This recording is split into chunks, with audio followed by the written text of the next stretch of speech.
تسبیح زلف سین تنا رولتے رہے. محبت کیا ہے؟ شاید اسی کا نام محبت ہے شیخ صاحب.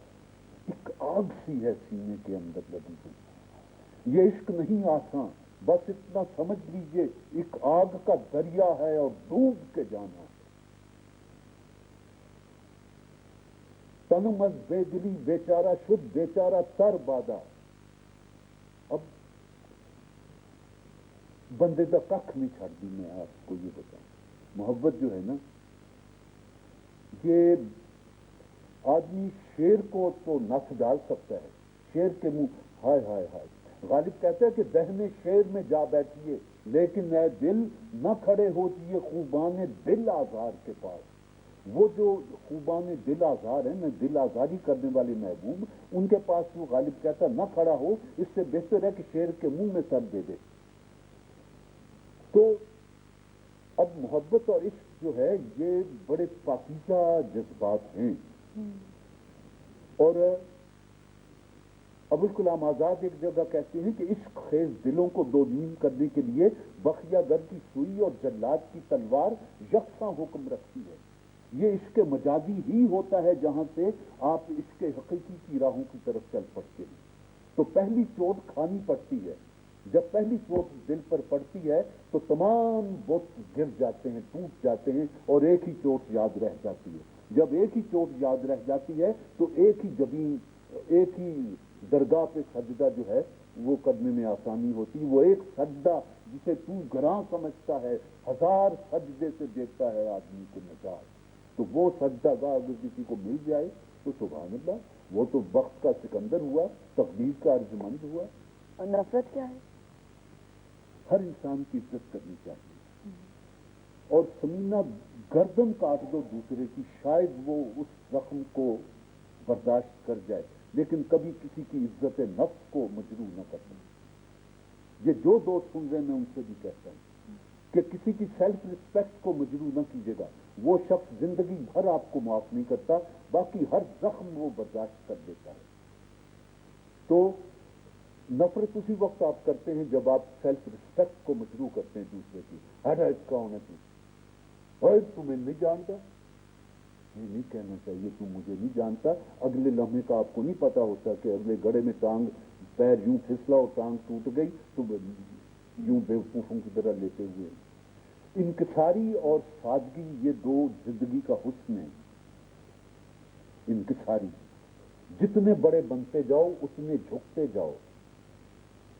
پھل انہی درختوں کو لگتا ہے، وہ جھکتے جاتے ہیں. اور آپ کا جو رزق ہے اس کو بہتے چشمے کی طرح رکھیں، خود بھی پیاس بجھائیں اور اس کو آگے بھی جانے دیں.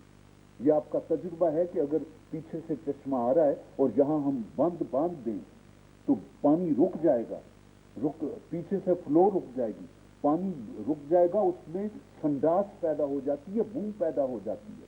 اور اگر آپ آگے جانے دیں گے پیچھے سے فلو آتا جائے گا. یہ خدا کا وعدہ ہے. جب کچھ نہیں کہتے ہیں، کوئی واز نہیں کرتے، کوئی لیکچر نہیں دیتے، کوئی تقریر نہیں کرتے، آپ کیسے ہوتے ہیں؟ جی وہ میری پنجابی نظموں کی ایک کتاب ہے. ضرور ضرور. اس میں ایک نظم ہے، آپ کے سوال کا جواب ہے کہ اج دی رات میں کلا واں کوئی نہیں میرے کو. اج دی رات میں کلا واں کوئی نہیں میرے کول. اج دی رات تے میرے ربا نیڑے ہو کے بول. جب میں اکیلا ہوتا ہوں، خاموش ہوتا ہوں، تو میری یہ دعا ہوتی ہے کہ اج دی رات تے میرے ربا نیڑے ہو کے بول. باقی تو دنیا کے بکھیڑے ہیں، لیے پھرتے ہیں.